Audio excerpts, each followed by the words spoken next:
Bonjour Guillaume Caracousian. Bonjour Bertrand Lambert. Vous êtes directeur de cette ligne 11. Alors jeudi, ça sera vraiment un jour historique. Hein. C'est la première fois depuis 1998 qu'on rajoute d'un coup 6 stations au réseau RATP. Mais de votre côté, est-ce que vous êtes vraiment prêt à accueillir 2 fois plus de voyageurs du jour au lendemain, hein, puisqu'on va passer à peu près de 110 000 voyageurs quotidiens à près de 200 000.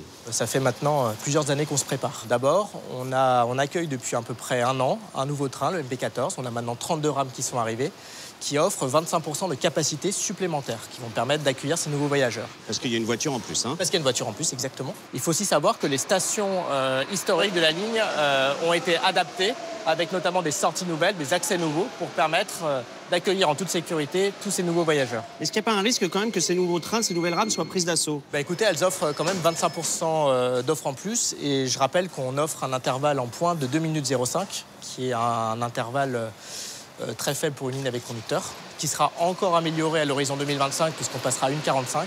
Oui, mais ça, c'est pas vraiment la fréquence qui nous a été vendue. On nous parlait de 1 minute 45 secondes d'intervalle entre chaque rame. Finalement, ça sera 2 minutes 05.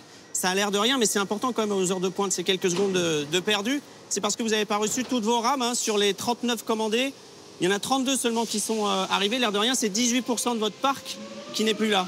18% de notre parc, mais c'est surtout le MP14, 25% de capacité en plus. Moi, avec ces 32 rames que nous avons bien, d'ailleurs la dernière a été mise en service là, tout récemment cette semaine, nous allons pouvoir maintenir l'intervalle actuel qui est 2 minutes 05. Et avec cette capacité offerte par le MP14 en plus, tout nous montre que nous saurons assurer une offre de qualité pour nos voyageurs et notamment tous les nouveaux voyageurs du prolongement. Alors il y a quelques jours, on a fêté le soi-disant dernier tour de roue du MP59 qui est en service depuis plus de 60 ans sur cette ligne. Sauf qu'on l'aperçoit toujours, ce MP59 en train de rouler. Vous êtes obligé, parce que vous n'avez pas encore assez de matériel, de continuer à le faire rouler jusqu'à quand? Effectivement, moi, mon objectif en tant que directeur de la ligne, c'est d'assurer le meilleur service possible à nos voyageurs.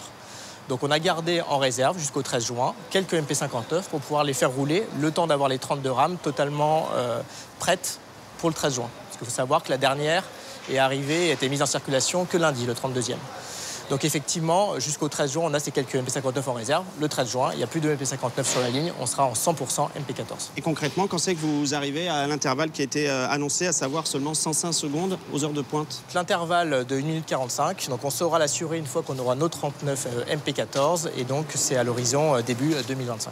Là aujourd'hui, la ligne 11, elle a quasiment des chiffres de ligne automatique avec près de 100% de ponctualité. Vous êtes serein pour garder ce chiffre malgré le prolongement? Oui, je suis serein parce que nous sommes en marche à blanc depuis bientôt 5 semaines, ce qui permet de nous roder les installations, mais aussi que les agents prennent bien en considération ce nouvel environnement.